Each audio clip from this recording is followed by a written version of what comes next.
नमस्कार दोस्तों। अब आपकी परीक्षा के केवल 3 दिन बाकी हैं। अब आप कुछ भी नया पढ़ने की कोशिश ना करें। आपके पास इतना मटेरियल है कि आप उसे अगर बार बार रिवाइज करें तो भी आपका काम चल जाएगा। यदि कोई ऐसा अभ्यर्थी है, ये हार्ड एंड फास्ट रूल नहीं है, अगर कोई ऐसा अभ्यर्थी है जिसको मेरा मटेरियल, चाहे समान अध्ययन हो, चाहे हिंदी हो, फाइनेंशियल पेपर का कोई भी मटेरियल हो, अगर वो कंप्लीट कर चुका है, उसमें उसे किसी प्रकार का कोई डाउट नहीं है, तो वो समान अध्ययन में अन्य क्षेत्रों पर अपना ज्ञान बढ़ा सकता है। जैसे कि जिनका कि कोई सीमा नहीं है। अब उसमें एक क्वेश्चन आता है एंशिएंट हिस्ट्री से। अब एंशिएंट हिस्ट्री के तमाम अभ्यर्थियों की समस्या है कि सर एंशिएंट हिस्ट्री से कहाँ से पूछा जा सकता है। तो देखिए, पिछले विगत पेपरों में मेसोपोटामिया हो गई, विश्व की आपकी सभ्यताएं हो गई, सिंधु घाटी सभ्यता हो गई। मुझे लगता है इस बार हड़प्पा सभ्यता या वैदिक समाज में महिलाओं की स्थिति, या उत्तर वैदिक समाज में सामाजिक आर्थिक राजनीतिक स्थिति, या बौद्ध धर्म जैन धर्म की विशेषताएं से क्वेश्चन पूछा जा सकता है। गुप्त काल की को स्वर्ण युग क्यों कहते हैं, कला संस्कृत पे आ सकता है। तो ये सिंपल क्वेश्चन हैं, आपने कभी न कभी पढ़े होंगे, तो एक बार आप इसको एक निगाह से देख लेंगे तो आप कुछ न कुछ लिखेंगे, आप ब्लाइंड नहीं रहेंगे वहाँ पर। और 10 नंबर में आपको 5 नंबर मिल सकते हो। 5 नंबर बहुत बड़ा योगदान करेगा आपकी मेरिट पे। 5 नंबर से आपकी फाइनल जो लिस्ट है उसमें आप 1 से 10वें नंबर पे आ सकते हैं, और 10वें नंबर से आप बाहर भी हो सकते हैं। तो इसलिए कोशिश करिएगा कि कोई प्रश्न छूटना नहीं चाहिए। तो आप एंशिएंट हिस्ट्री को तैयार कर लीजिए। मॉडर्न के बारे में मैंने आपको बता ही रखा है, पॉलिटिकल के बारे में बता रखा है, पंचायती राज पर मेरा काफ़ी डिटेल्ड वीडियो हो, उनको जरूर पढ़िएगा। मुझे पता नहीं क्यों ऐसा लग रहा है कि निबंध या समान अध्ययन में पंचायती राज से क्वेश्चन कहीं आ न जाए। ठीक है ना। जन सूचना अधिकार मैंने नहीं पढ़ाया है, जन सूचना अधिकार को एक बार पढ़ लीजिएगा, क्योंकि आप गवर्नमेंट सर्वेंट हैं। तो अगर एग्जामिनर को ये पता चल गया, पेपर सेटर को पता चल गया कि ये पेपर केवल सरकारी कर्मचारियों के लिए है, तो कहीं ऐसा ना हो कि वो ऐसा कोई क्वेश्चन जो कि एक सरकारी कर्मचारी से अपेक्षा की जाती है वो रख दे, चाहे समान अध्ययन में और चाहे निबंध में। जन सूचना अधिकार को थोड़ा ध्यान दीजिएगा। अगर समय मिला और आप अगर डिमांड करेंगे तो मैं इस पर एक वीडियो बनाऊंगा। समय नहीं है लेकिन मेरे दिमाग में चीज़ आई। पंचायती राज पर 3 पार्ट मेरा वीडियो पड़ा है, उसको देखिएगा। तो आपके स्क्रीन में देखिए, मैंने कल मैंने टिप्पणी किया था, तो पोस्ट किया था, तो मैंने पूछा था कि आपको क्या कुछ और अपेक्षाएं हैं मुझसे। तो आप लोगों ने से तमाम ने ये कहा कि सर अब फाइनेंशियल हैंडबुक के प्रस्तर याद नहीं हो रहे हैं। देखिए, आप लोग काफ़ी गंभीरता से मेरे इस सभी वीडियो को ले रहे हैं और ले गए हैं, इससे मुझे लगता है। इतने गंभीर मत होइए इसको लेकर, क्योंकि कोई भी मूल नियम या फाइनेंशियल हैंडबुक के एक एक नियम को कोट नहीं कर सकता है। ठीक है। अगर हम आपसे कहें कि आप सारे फाइनेंशियल हैंडबुक खोल कर कापी वहाँ पर पेपर करिए तो भी नहीं ढूंढ पाएंगे आप। तो मैंने तो आपको बहुत कुछ पढ़ा दिया है, तो उनमें से आपको मूल नियमों पर एक एक मूल नियमों पर जाने की कोई ज़रूरत नहीं है, और मूल नियमों के सब सेक्शन में जाने की कोई ज़रूरत नहीं है, कुछ को छोड़कर। ठीक है। अब आप एग्जामिनर आपसे यह अपेक्षा कर रहा है कि आप सरकारी नौकरी कर रहे हैं, विभिन्न क्षेत्रों में विभिन्न पद पर काम कर रहे हैं, तो कम से कम हम आपसे अपेक्षा कर रहे हैं कि ये आपको ये तो पता हो कि नियम है कहाँ पर आप जो लिख रहे हैं। ऐसा तो नहीं कि आप बिना सिर पैर के लिख रहे हैं। तो केवल आपको ये पता होना चाहिए कि ये नियम लिखे कहाँ होंगे और जो आप लिख रहे हैं वो कहाँ से उठा रहे हैं। तो आप एक प्रकार के मोटे तौर पर विस्तृत रूप में आप उसका उल्लेख करना है। आपके स्क्रीन में मैंने सिलेबस उठाया, और सिलेबस उठाकर मैंने देखा कौन कौन से पार्ट हैं आपके सिलेबस में और कैसे कैसे क्वेश्चन आ सकते हैं। तो आपको उसके किन नियमों के अंतर्गत कहाँ पर इनका उल्लेख है, तो मैंने उसको थोड़ा से एक स्क्रीन में लिखने की कोशिश किया है। अगर इसमें से कुछ छूट गया हो और आपको लगे कि इसमें से कुछ पार्ट छूट गया है सर, एक दूसरा वीडियो बना दीजिएगा, तो मैं बना दूंगा, समय बहुत कम है। तो अब आपको केवल फोकस जो आपको मैंने पढ़ाया है उसको मैं कंसंट्रेट कर रहा हूं एक छोटे से वीडियो में। तो देखिए, वेतन निर्धारण फाइनेंशियल हैंडबुक, अगर आप लिख देते वेतन निर्धारण पे क्वेश्चन आता है और आप ये लिख देते हो कि वित्तीय हस्तपुस्तिका खंड 2 भाग 2 से 4 में जो मूल नियम दिए गए हैं 18-19 से लेकर 30-31 तक, उन्हीं में से 22B1 के अंतर्गत पदोन्नत होने पर, एसीपी प्राप्त होने पर वेतन निर्धारण किया जाता है। वेतन निर्धारण के तमाम रूल हैं, लेकिन आपको उससे मतलब नहीं है। जो आपका सिंपल क्वेश्चन आएगा वो पदोन्नत का आएगा, एसीपी का आएगा, और इनमें 22B1 का उल्लेख होता है। तो आप केवल इतना ही याद करके रखेंगे अगर कि वेतन निर्धारण या वेतन के संबंध में फाइनेंशियल हैंडबुक वॉल्यूम 2 पार्ट 2 के 4 मूल नियम 22B1 में पदोन्नत की स्थिति में, एसीपी की स्थिति में और किसी उच्च स्तर पर जाने पर इस प्रकार से वेतन निर्धारण किया जाता है। पेपर रहता है कि मूल वेतन निर्धारण का वेतन को परिभाषित कहाँ किया गया है, तो मूल नियम 921 में। ध्यान रहे, सारे परिभाषाएं मूल नियम 9 में हैं। ये जो ब्रैकेट में है ये अलग अलग शब्दावली की परिभाषाएं हैं, 1 2 3 4 5 6, तो ये जो 21 आया 21वें नंबर पर वेतन की परिभाषा है। ठीक, अगर तो अब मैंने जो आपको बहुत सी टिप्पणियां लिखवाई हैं, आप मेरे अगर वीडियो को जाएंगे देखेंगे तो सारी टिप्पणियां, सारी परिभाषाएं आपको मिलेगी, और यह भी मैंने उल्लेख किया होगा कि मूल नियम 9 के किस सब सेक्शन में है। ठीक, तो आपको वेतन कहा सकता है, आप लिख दीजिएगा, जिसमें कार्यभार ग्रहण काल भी है, आपका प्रतिकर आपका मूल वेतन है, महंगाई वेतन है, विशेष वेतन है, इस प्रकार के शब्दावलियों का मास है, वर्ष है, इन सबको डिफाइन किया गया है। यहाँ तक कि यात्रा भत्ता भी डिफाइन किया गया है मूल नियम में। उसके लिए फाइनेंशियल हैंडबुक वॉल्यूम 3 तो बनाया गया है, लेकिन मूल नियम में भी यात्रा भत्ता को डिफाइन किया गया है। तो आपको अगर पेपर में आ जाए कि जो सभी परिभाषाएं हैं वो कहाँ डिफाइन की गई हैं, तो आप बोलेंगे मूल नियम 9 में डिफाइन की गई है। और वेतन कहाँ परिभाषित किया गया है, तो मूल नियम 921 में किया गया है। एसीपी संबंधी आता है तो आप लिखिए कि मूल जो आपका मूल शासनादेश है, ये मूल नियम का पार्ट नहीं है। एसीपी मूल नियमों में तो समयमान वेतनमान शब्द था, तो समयमान वेतनमान शब्द 31 दिसंबर 30 नवंबर 2008 से समाप्त हो गया। 1 दिसंबर 2008 से एसीपी आ गया। ठीक है, पेपर में आ जाए कि एसीपी कब से लागू है, तो 1 दिसंबर 2008 से लागू है। इसका मूल शासनादेश कौन सा है, तो 5 नवंबर 2014 से एसीपी प्रारंभ हुआ है, जो कि समस्त शासनादेशों को अवक्रमित कर एक शासनादेश नए सिरे से 5 नवंबर 14 बनाया गया। उसके बाद जो भी शासनादेश हैं वो इसका विस्तार हैं, स्पष्टीकरण हैं। ठीक, डीडीओ के कर्तव्य दायित्व के लिए शासनादेश 17 मई 1979 था, 1979। ठीक है, क्योंकि ये डीडीओ कर्तव्य दायित्व किसी फाइनेंशियल बुक में नहीं है, बल्कि डीडीओ कर्तव्य दायित्वों को फाइनेंशियल बुक में विभिन्न जगहों पर जो प्रक्रियाएं हैं आहरण वितरण की, उनको निकाल कर वहाँ से समग्र रूप से एक शासनादेश में समाहित कर दिया गया 17 मई 1979। अगर आहरण वितरण अधिकारी कर्तव्य दायित्व आए तो अब स्टार्ट ही कर दीजिएगा कि वित्त विभाग के शासनादेश 17 मई 1979 में डीडीओ के कर्तव्य दायित्वों को निम्नोक्त उल्लिखित किया गया है।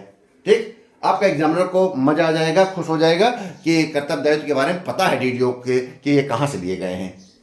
ठीक है ना। वेतन देयक 141 और 74 में वेतन देयक हो और चाहे अवशेष वेतन देयक हो, दोनों का उल्लेख मूल नियम 141 में। और जहाँ पर हम लोग प्री ऑडिट करते हैं, पूर्व लेखा परीक्षण, तो 74 में है। ठीक, शासकीय ऋण और अग्रिम का उल्लेख फाइनेंशियल हैंडबुक वॉल्यूम 5 पार्ट 1 जो भवन अग्रिम है वो प्रस्तर 244 में है। शासनादेश 12/10/2010 से आच्छादित है। ठीक है, जिसमें उसमें 12/10/2010 में सीमा वगैरह निर्धारित की गई है, कितने लाख तक का आपका किया जाएगा, और जो शर्तें हैं वो पूर्व के शासनादेश हैं। अगर आपको अध्याय लिखना हो तो financial handbook volume 5 part 1 chapter 11 GPF का उल्लेख हमारे मूल नियम 16 में है, 224। जब हम मूल नियम बात करते हैं तो फाइनेंशियल हैंडबुक वॉल्यूम 2 पार्ट 224 से है। मूल नियम का मतलब है वित्तीय हस्त पुस्तिका खंड 2 भाग 2 से 4 के मूल नियम से है। तो मूल नियम 16 में भविष्य निधि को परिभाषित किया गया है। और इसको हम डिटेल में बात करें तो फाइनेंशियल हैंडबुक वॉल्यूम 5 खंड 5 भाग 1 के प्रस्तर 381 से 393 के बीच में इसके बारे में वर्णन है। और इसी से मूल नियम 16 और फाइनेंशियल हैंडबुक 5 के वॉल्यूम 5 से प्रस्तर 381 से 393 के से हमने एक किताब बनाई, नियम बनाए, क्योंकि 16 में लिखा हुआ था कि सरकार नियम बनाएगी तो समान भविष्य निधि नियमावली 1985 बनाएगी, जिसके द्वारा समान भविष्य निधि संचालित है। यात्रा संबंधी नियम आपको पता है वित्तीय हस्त पुस्तिका खंड 3 में है, वॉल्यूम 3। और शासनादेश 5 मार्च 2019 से जो दरें हैं वो चल रही हैं, उसको लागू करना है। आपको अगर कहीं पर भी कोई भी दर हो, कुछ पूछना हो, पेपर में लिखना हो, आपको दरें तो लिखना नहीं है ना, आपको याद करके जाना है। जो होगा तो बताएगा आपको पेपर में, अगर सवाल हल कराएगा तो आप कहीं भी उत्तर लिखे तो आप लिख दीजिए दरें 5 मार्च 2009 से आच्छादित हैं, ठीक है ना। इसी यात्रा भत्ता में साधारण यात्रा के बारे में नियम 22 में उल्लेख किया गया है।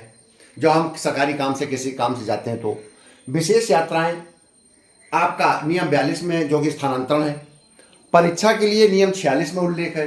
7 क्षेत्र निलंबन के लिए जाते हैं, 7 क्षेत्र जाते हैं, निलंबन अगर हमारा हो गया है सॉरी तो नियम 59 में है, ठीक ना। तो आप इस प्रकार से इसका उल्लेख करेंगे। अब आता है पेंशन। पेंशन संबंधी नियम CSR में दिए गए हैं, सिविल सर्विस रेगुलेशन। अगर पेपर में आ जाएगा कि बताइए पेंशन के रूल कहाँ हैं, तो आप बोलेंगे CSR, अपने आप में पूरी किताब है, सिविल सर्विस रेगुलेशन। तो इसी के अंतर्गत सरकार ने कुछ कानून भी, नियम भी बनाए थे। क्या क्या बनाए थे? Uttar Pradesh liberalised pension rules 1961, Uttar Pradesh retirement benefit rules 1961, नई पारिवारिक पेंशन योजना 1965। अगर यह आ जाए कि सरकार पेंशन जो दे रही है वो किन किन नियमों के अंतर्गत देती है, इसका उल्लेख किन किन पुस्तिकाओं में है, तो आप CSR का उल्लेख करेंगे, लिबरलाइज्ड पेंशन रूल्स 61 का, रिटायरमेंट बेनिफिट रूल्स 61 का, नई पारिवारिक पेंशन योजना 65 का। पूरे अंक आपको मिल जाएंगे। कभी कभी पूछ देगा कि पेंशन कितने प्रकार की हैं, आप बताइए। तो आप जैसे लिखेंगे कि पेंशन के प्रकार का उल्लेख CSR के अनुच्छेद 424 में किया गया है। मेरे आप वीडियो में जाइए, वीडियो में सभी प्रकार के पेंशन के प्रकार हैं, ठीक है। रिटायरमेंट पेंशन, अधवस्था पेंशन, विकलांगता पेंशन, ये सारे आपकी पेंशन सेवानिवृत्तियां आपका उसमें उल्लेख है। आरकारी सेवा के बारे में बात करेगा तो CSR के पैरा 361 में है कि कब सेवाएं आरकारी मानी जाएंगी और कौन सेवाएं आरकारी नहीं मानी जाएंगी। पेपर में आएगा कि किस उम्र के नीचे की सेवाएं आरकारी पेंशन हेतु नहीं मानते हैं, तो 20 वर्ष की सेवा, 20 साल की उम्र के पहले अगर आप नौकरी में आ गए, मान लीजिए कोई व्यक्ति 18 साल की नौकरी में आ गया, 18 साल की उम्र में आ गया, 18 वर्ष 1 महीने उसकी उम्र थी और उसको नौकरी में ले लिया गया, तो 20 वर्ष तक जब तक पूरा नहीं होगा तब तक वो सेवाएं पेंशन हेतु नहीं मानी जाएंगी। और मान लीजिए कि उसका देहांत हो जाता है 40 साल की उम्र में, तो 20 से 40 साल की आयु के बीच की, यानी कि 20 साल की ही सेवा को ही पेंशन के लिए माना जाएगा। 18 से 20 साल की सेवा को बाल काल अवधि मान लेते हैं, बॉयज सर्विस मानते हैं और घटा देते हैं अर्ध सेवा से। तो ये CSR 358 लिखा हुआ। बात क्लियर हो गई। कोई व्यक्ति अगर 18 साल की उम्र में नौकरी में आता है तो 20 साल तक की सेवा को हम पेंशन में गणना नहीं करेंगे। वेतन मिलेगा, सैलरी मिलेगी, सब कुछ मिलेगा, प्रमोशन भी होगा, उसको ध्यान भी रखेंगे, लेकिन हम जब पेंशन के लिए गणना करेंगे तो वो 2 साल घटाएंगे हम, ठीक है। CSR 474 कहता है कि 10 वर्ष से कम की गई सेवाएं पेंशन के लिए मान्य होती, पहले बता चुका हूं मैं। न्यूनतम कितनी सेवा होनी चाहिए? 9 वर्ष 9 माह। आप बताया है 9 माह होने पर 2 छमाही बन जाती है। तो अभी शासन आदेश जारी किया गया माननीय न्यायालय के आदेश क्रम में कि जब आपने पेंशन को छमाही के आधार पर किया गया कर रखा है तो आप पूरे 10 वर्ष क्यों कहते हैं? ये क्यों कहते हैं कि 9 वर्ष और 364 दिन की नौकरी होगी, अगर 365 दिन पूरे नहीं हो रहा है, 9 वर्ष 365 दिन, तो हम पेंशन नहीं देंगे। आपने जब पेंशन को छमाही के आधार पर कर रखा है, 3 माह पूरा होने पर 1 छमाही और 9 माह होने पर 2 छमाही, तो आप छमाही के आधार पर करिए। 9 वर्ष 9 माह पूरे हो जाए, 10 वर्ष मान लीजिए, सरकार ने स्वीकार कर लिया इस बात को, तो 474 में 1 वर्ष से ज़्यादा समय तक आरित नहीं की गई पेंशन को भुगतान योग्य नहीं होगी। इसका मतलब ये है कि अगर कोई कर्मचारी 1 साल के अंदर नहीं जाता है ट्रेजरी, अपनी पहचान नहीं कराता है, इसका मतलब वो व्यक्ति गायब है, पेंशन उसकी रोक दी जाएगी। ठीक है, ऐसा नहीं कि पैसा ना निकाले तो पेंशन रोक दी जाएगी। भाई पेंशन पैसा निकालेगा जब जरूरत पड़ेगी तब निकालेगा। यहाँ का मतलब यहाँ केवल पहचान का है। पहले ये होता था कि अगर ड्रॉ नहीं कर रहे हो तो आपका रोक दी जाती थी। ये CSR 956 में है और 957 में। अगर 1 साल तक नहीं है, फिर 1 साल बाद पहुंचेगा तो ट्रेजरी अफसर वेरीफाई कर देगा, आपका जो पेंशन का एरियर है आपके खाते में डाल देगा और पेंशन स्टार्ट कर देगा। अगर 2 साल तक आप गायब हैं तो DM साहब ऑर्डर करेंगे, तब आपका पेंशन का एरियर निकलेगा और TO साहब आपकी पेंशन स्टार्ट कर देंगे। और पता चला आप 2 से 6 साल तक गायब हैं, तब कमिश्नर साहब आपका इसको जो PPO है उसको वैलिड करेंगे और जारी करने का आदेश देंगे कि इनकी एरियर जो पैसा पड़ा हुआ 6 साल का इनके खाते में डाल दिया जाए। और 6 साल से ज़्यादा आप गायब रहे, फिर आके सामने आए और कहा साहब मैं तो गायब हो गया था, मुझे पता नहीं था, मुझे याददाश्त मेरी खराब हो गई थी, तो फिर शासन निर्णय करेगा और इनकी पेंशन आगे बढ़ाएगा और 6 साल की जो पेंशन का एरियर है इनके खाते में डालेगा। तो आप ध्यान रखिएगा। सेवा सत्यापन का उल्लेख फाइनेंशियल हैंडबुक वॉल्यूम 5 पार्ट 1 के प्रस्तर 142 में है। LPC का उल्लेख आपके प्रस्तर 140 पर है फाइनेंशियल हैंडबुक 5 के। ठीक है, इसके बाद देखिए मैंने अवकाशों के बारे में बताया है। अवकाश जो अर्जित अवकाश, चिकित्सा अवकाश, निजी कार्य पर अवकाश है, ये मूल्यम 81 है। असाधारण अवकाश मूल्यम 85 है और 18 में है मूल नियम। चिकित्सा अवकाश 101, इसको आप सीरियल से लिख लीजिएगा, 81, 83, 84, 85, 101 आपको याद हो जाएंगे और इसी बहाने आपको अवकाश याद हो जाएंगे। जब आप मूल नियम के अकॉर्डिंग आप अवकाश को एक कागज में लिखेंगे तो आपको वहाँ पर मूल नियम भी याद आएगा और आपको अवकाश भी याद आएगा और तब जाकर आपका जो कॉपी चेक करेगा एग्जामिनर होगा उसको आपको अच्छे अंक भी देना याद आएगा। ठीक है, तो आप इन सब चीज़ों को इस प्रकार से करिएगा। मुझे पूरा विश्वास है कि ये वीडियो आपके लिए काफ़ी लाभदायक सिद्ध होगा। अंतिम मौके पर जब आप 28 तारीख को एग्जामिनेशन हॉल में 9 बजे प्रवेश करने वाले होंगे तो ये कॉपी में आपका एक चार्ट होगा, एक कागज में आप लगातार इस चार्ट को देखते जाएंगे। अगर मुझे इसके अलावा और भी अनुच्छेद अच्छे लगे, प्रस्तर अच्छे लगे या आपने कमेंट्स बॉक्स में कहा तो मैं उस पर बनाऊंगा। मेरी कोशिश ये है कि एग्जामिनेशन के दिन तक जितना कुछ आपके मन में चल रहा हो और मुझसे आपको अपेक्षाएं हों, उस अपेक्षा को मैं पूरी कर सकूं। बहुत बहुत धन्यवाद।